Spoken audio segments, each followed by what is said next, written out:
The PlayStation 4 has been around for 5 years, thus it comes as no surprise that there already are tons of rumors about its successor. In fact, we know that a PlayStation 5 is coming, as it has even been confirmed by the CEO of Sony Interactive Entertainment America, Sean Layden.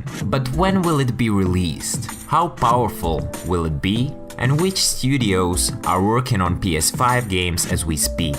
Sit back, relax, and enjoy. Game Ground's look into the future of PlayStation.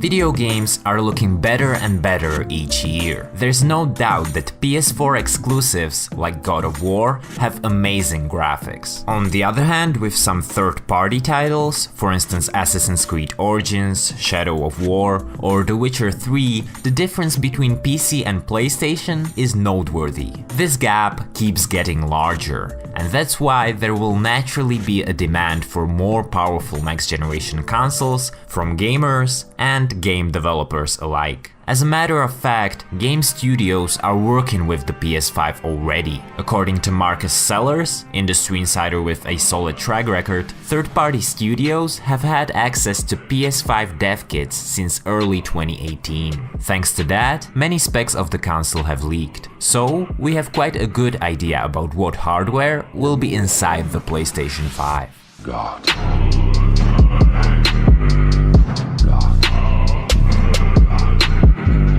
Like PS4 and PS4 Pro, the system is being designed by Mark Cerny and his team. Consequently, don't expect any crazy hardware changes such as a brand new architecture. At the core of the PS5, there will be an AMD Accelerated Processor Unit, or an APU, which is a chip that includes both a CPU and a GPU. APUs are currently used in Xbox One as well as PS4 consoles. However, in these cases, they are mobile chips meant for notebooks. In contrast, the silicon in the PS5 will be a desktop class APU. If you're a specs guy, you may be happy to hear that the chip will have 8 Zen cores, 16 threads, and it will be manufactured using the 7nm technology. As for the GPU, PS5 will have a custom one, based on the upcoming Navi architecture. Memory will receive an upgrade too, as the system will most likely feature a faster GDDR6 RAM compared to GDDR5 sticks that can be found in the PS4. With regard to hard drives, I expect the PS5 to come equipped with a 2TB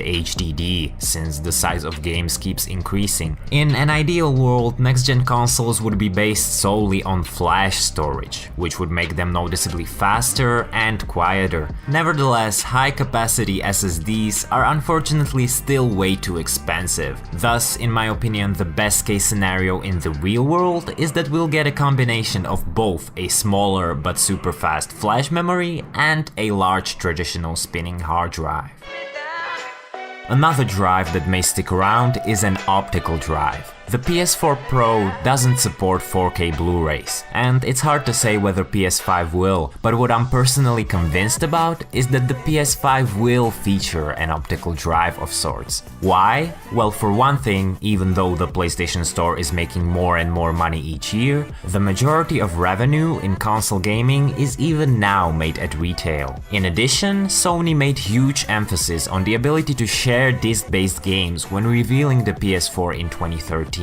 And that was one of the key reasons why they won this console generation. While logical, removing the Blu-ray drive would simply be a very risky move.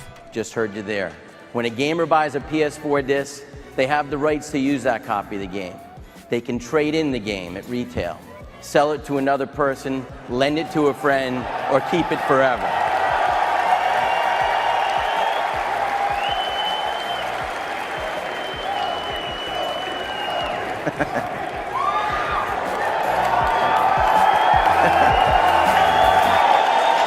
Thanks to all the mentioned upgrades, especially the desktop level APU, the PS5 can potentially be 6 to 8 times more powerful than the standard PS4. Nonetheless, don't expect a PS2 to PS3 jump in graphics. It will no doubt be a major step up from the PS4, but the difference will, needless to say, be smaller when you compare it to the PS4 Pro. PlayStation, though, is still in a better position than Xbox, since Microsoft will probably want to release a new hardware to compete with the PS5, but given how powerful Xbox One X is today, the next Xbox will either be only a small upgrade or it will not be affordable. Anyhow, even if the step up in graphical fidelity won't be mind-blowing at launch, we will likely appreciate the power of the next-gen consoles later on in their life cycles, when games will not only have better graphics, but they will also feature richer and more alive environments, more advanced online functionalities, and much smarter artificial intelligence. Another area in which the upgrade from PS4 to PS5 will be worthy of attention is virtual reality. As it happens, the AMD APU is said to have been designed with VR in mind. Of course, chips do not need to be created for VR in order to work with it, but what this likely means is that all the necessary components will be built in the console this time. As a result, the black box that currently comes with PSVR would no longer be required. Additionally, the amount of cables will presumably be reduced, possibly even to zero, as wireless adapters for HTC Vive and Oculus Rift are already a thing. Nevertheless, it's unlikely you'll be able to use PSVR wirelessly at launch of the PS5, since it would require Sony to either release a costly adapter or a brand new headset. Don't get me wrong, PSVR could certainly use an upgrade. It lags behind its competition in terms of displays, and let's not forget that the Move controllers are nearly 9 years old. However, Sony can't expect customers to buy two relatively high-end products at the same time. Therefore, I believe that an upgraded PlayStation VR headset, designed specifically for the PS5,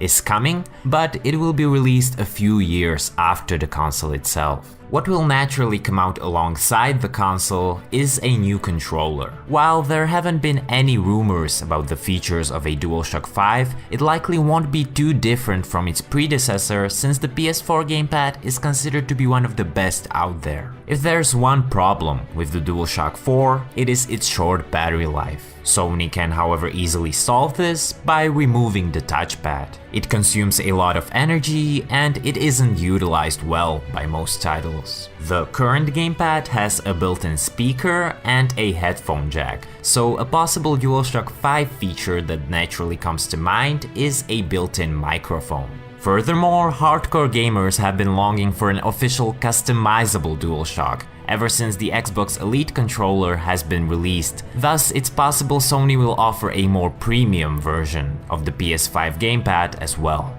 One more thing Xbox currently has, while PlayStation doesn't, is backwards compatibility. This will in all likelihood change with the next generation.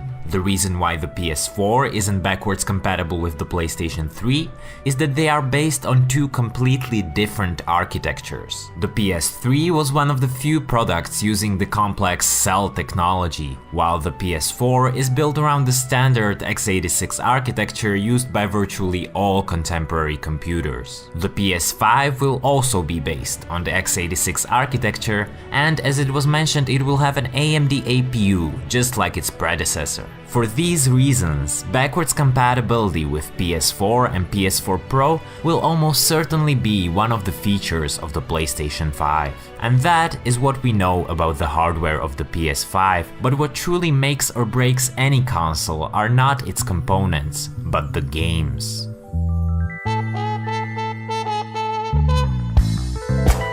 As I've told you at the beginning, studios already have access to PS5 dev kits, hence games for the next PlayStation are unquestionably being worked on today. Sony has confirmed just recently that the PS4 is in the final phase of its life cycle. Accordingly, Death Stranding, Ghost of Tsushima, Days Gone, and The Last of Us Part 2 are most likely some of the last AAA exclusives coming to the platform. It is safe to assume that games for the next-gen system are currently in development development at many of Sony's first-party studios, especially at the ones that have put out a big PS4 title not long ago and their upcoming project hasn't been announced yet. That is Sony Santa Monica, Quantic Dream, Guerrilla Games, and possibly also others, like the Japan studio or Polyphony Digital. What's more, we know that there's a quote-unquote secret team working on a PlayStation exclusive in San Diego. Given that this team has been formed just recently, that it includes some former Naughty Dog employees, and that it allegedly cooperates on its project with Naughty Dog, the most plausible explanation for its existence is that the team is working on a new Uncharted title for the PlayStation 5. The game can potentially be a tie-in to Nathan Drake's big screen debut, as an Uncharted movie is indeed in production. Be sure to check out my in-depth video on the film to learn all about it. Anyway, independent creators Sony has good relationships with, such as Ready at Dawn, Supermassive or Insomniac, are probably working on PS5 projects too. These studios are the so-called second parties, but third parties are working with the new hardware as well. To be exact, Cyberpunk 2077 by CD Projekt Red is said to be one of the first already announced next-gen games. In addition, it's nearly certain that the next Grand Theft Auto will also be a next-gen title, since for several years Rockstar has been putting all of its efforts into Red Dead Redemption 2. Interestingly, the PS4 generation will become the first console generation to have no GTA title made specifically for it ever since Rockstar Games was founded in 1998. This is because GTA 5 was still a PS3 gen title, and by the time GTA 6 comes, the PlayStation 5 will surely have been out already. So when will the PS5 be released?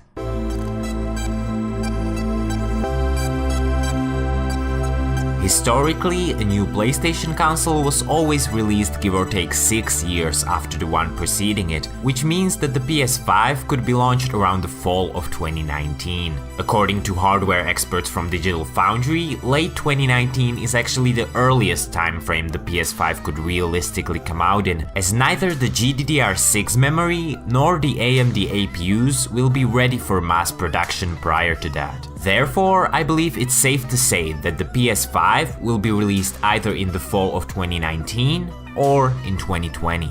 Not that his opinion matters too much, but industry analyst Michael Pachter said he thinks there's a 25% chance the PS5 will come out in 2019 and a 75% chance it will be released in 2020, which is about in line with Digital Foundry as well as with my own educated guess. So that is when you'll most likely be able to get your hands on the PlayStation 5. But when will it be announced? Well, both the Xbox One and the PS4 were revealed at their own special events early in 2013, and the companies then shared more details at E3 in June. This model has proven to work well, thus I think that the same scenario will repeat with the PS5. That means that whether it will come out in 2019 or 2020, Sony would reveal it at a special PlayStation meeting sometime early that year, and at E3 we'd learn more information, including the exact release date and the price. And speaking of the price, how much will the PS5 cost? This generation of consoles taught us that the $399 price point is an ideal compromise for making a console both affordable and powerful. PS4 and PS4 Pro both had the mentioned price tag at launch, and I'm convinced Sony will play it safe with the PS5 too, and it will also launch at $399. Now there's one other thing I'd quickly like to address. Whenever I read a discussion about the PS5, there always are frustrated people in the comments who have recently bought a PS4 and they feel like it was a waste of their money since the PS5 may be around the corner.